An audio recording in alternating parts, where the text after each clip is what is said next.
Good morning students. हमने last class में combination और डीकम्पोजिशन रिएक्शन के बारे में स्टडी किया था।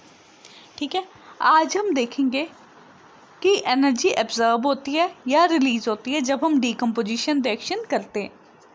एब्जॉर्ब होना मतलब कि हमें चाहिए होती है, रिलीज़ होने का मतलब कि क्या वो निकलती है। एनर्जी यहाँ पर हम हीट को बोल रहे हैं। ठीक है, जब हम लेड नाइट्रेट को डीकम्पोज कर रहे हैं तो देखो नीचे से हम बर्नर से यहाँ पर इसको हीट प्रोवाइड कर रहे हैं, मतलब कि इसमें हीट एब्जॉर्ब हो रही है रिएक्शन में। ठीक है, जब इलेक्ट्रोलिसिस ऑफ वाटर करें तो हमें इलेक्ट्रिक एनर्जी इसको देनी पड़ रही है पानी को। ठीक है, तो यहाँ भी एनर्जी एब्जॉर्ब हो रही है। तो जब भी डीकम्पोजिशन रिएक्शन होगी तो एनर्जी एब्जॉर्ब होगी।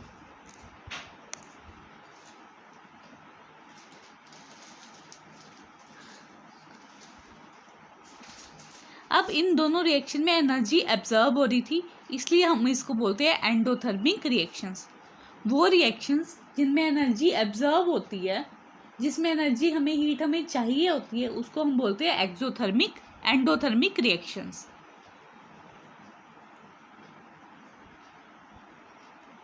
एंडो मीन्स इंटरनल, मतलब कि अंदर की ओर आना। अब देखो यहाँ पर रेड वाले एरो हैं कि एनर्जी जो है अंदर की ओर आ रही है, तो एनर्जी एब्जॉर्ब हो रही है या फिर सराउंडिंग से अगर अंदर को ली जा रही है।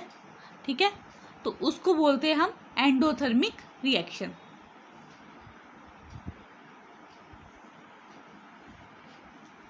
अगर हम एग को फ्राई करते हैं तो क्या वो एंडोथर्मिक रिएक्शन है? सोचो।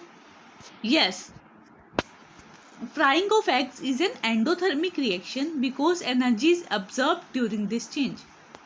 क्या होता है, देखो हम नीचे हीट सप्लाई कर रहे हैं गैस से, तो हीट अगर हम किसी चीज़ को दे रहे हैं तो वो एंडोथर्मिक रिएक्शन है।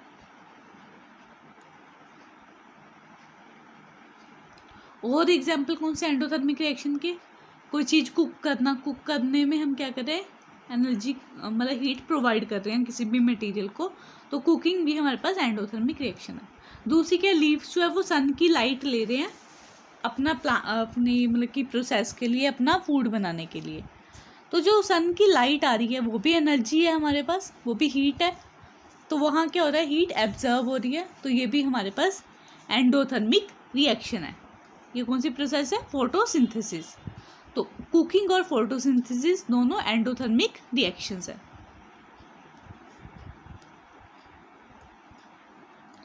अब कुछ ये रिएक्शन देखते हैं कि इनमें एनर्जी एब्जॉर्ब होती है या रिलीज होती है।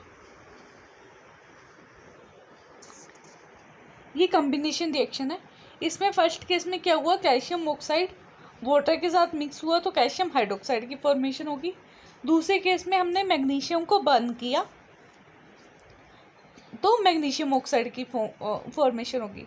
तो इसमें क्या होगा, फर्स्ट केस में भी अगर आप जो बीकर है उसको टच करके देखोगे तो वो गर्म हो जाएगा। ठीक है, ऐसा ही रिबन, मैग्नीशियम रिबन के साथ भी होगा। तो इसका मतलब कि ये एग्जाम्पल किसके, एक्सोथर्मिक रिएक्शन के, जिसमें हीट रिलीज होती है।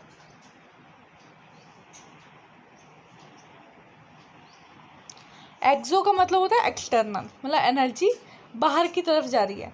अगर एनर्जी रिलीज होती है या सराउंडिंग में भेजी जाती है तो उस रिएक्शन को हम बोलते हैं एक्सोथर्मिक रिएक्शंस।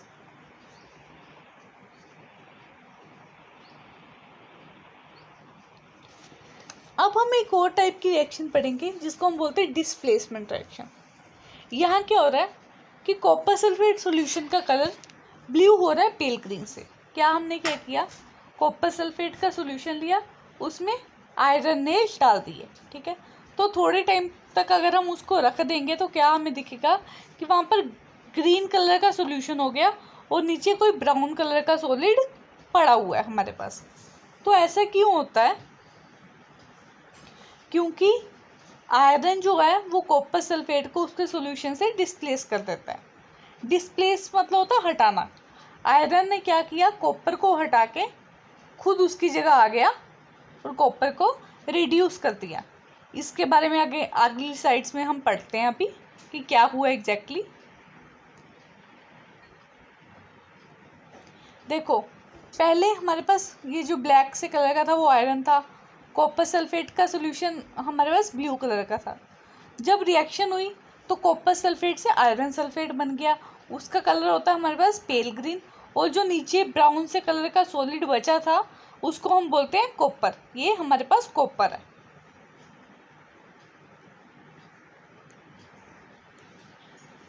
तो हुआ क्या, कॉपर सल्फेट में हमने आयरन डाला था, ठीक है, आयरन ने कॉपर की जगह ले ली, आयरन खुद कॉपर की जगह आ गया और उसको धक्का मार के बाहर निकाल दिया, तो इसको हम बोलते हैं डिस्प्लेसमेंट रिएक्शन। अब देखो बच्चों, मान लो एक बेंच पर दो बच्चे बैठे हुए हैं, ठीक है, या मान लो एक चेयर पर कोई बच्चा बैठा हुआ है, ठीक है, एक दूसरा बच्चा आता है, वो कहता है कि तू चेयर से उठ, मैंने इस चेयर पर बैठना है, ठीक है। तो वो जो बच्चा बैठा हुआ है वो कॉपर है और जो चेयर है वो सल्फेट है, ठीक है। आयरन क्या है हमारे पास, जो वहाँ पर बच्चा दूसरा आके खड़ा है। अब उसने उस बच्चे को उठाना है, तो तभी उठा पाएगा जब वो उससे ज़्यादा ताकतवर होगा। अगर कम ताकतवर होगा तो उसको नहीं उठा पाएगा। तो ज़्यादा ताकतवर होगा तो उसको उसकी बाजू को पकड़ के खींच के उसको उठा देगा और खुद जाके बैठ जाएगा, ठीक है। तो उसने क्या किया, उसने उसको उठा दिया और खुद जाके चेयर पर बैठ गया। तो जो दूसरा बच्चा था आयरन, वो चेयर पर जाके बैठ गया। चेयर क्या थी, सल्फेट, और कॉपर खड़ा हो गया, मतलब कॉपर को खड़ा दिया उसने, तो कॉपर अलग रह गया। तो अब ज़्यादा शक्तिशाली जो था उसने कम शक्तिशाली को हटा दिया। ऐसे ही आयरन जो है वो ज़्यादा रिएक्टिव होता है कॉपर से, इसलिए वो उसको उसके सॉल्यूशन से हटा देता है और खुद उसकी जगह ले लेता है। अगर more reactive metal less reactive metal को डिस्प्लेस करे उसके सॉल्यूशन से, तो उसको हम बोलते हैं डिस्प्लेसमेंट रिएक्शन। देखो, displacement reactions are reaction in which an element displaces another element from a compound. More reactive less reactive को डिस्प्लेस करेगा। यहाँ पर C ने A को धक्का मार के उठा दिया और उसकी जगह पर आ गया, तो ये क्या हुई, डिस्प्लेसमेंट रिएक्शन। C ने A को डिस्प्लेस कर दिया, ठीक है। लेकिन ऐसा नहीं हो सकता कि A C को डिस्प्लेस करे, जैसे यहाँ पर है। अब C A को डिस्प्लेस कर रहा है, इसका मतलब कि C जो है वो ज़्यादा रिएक्टिव है A से, इसलिए वो A को डिस्प्लेस कर रहा है।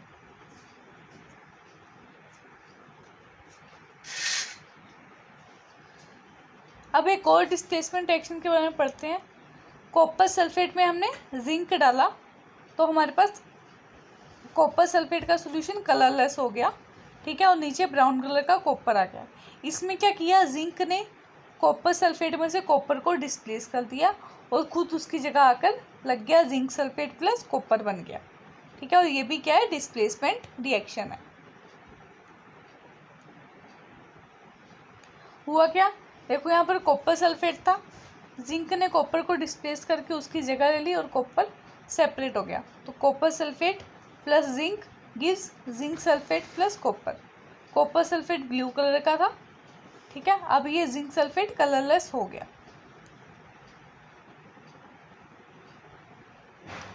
बच्चे देखो, जिंक जो है वो कॉपर से ज़्यादा रिएक्टिव था, ठीक है, लेकिन तो इसलिए उसने डिस्प्लेस कर दिया, तो इसका मतलब कॉपर जो जिंक से कम रिएक्टिव था।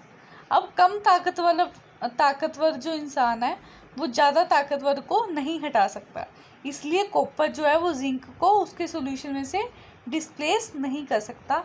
तो यहाँ पर कोई भी डिस्प्लेसमेंट रिएक्शन नहीं होगी।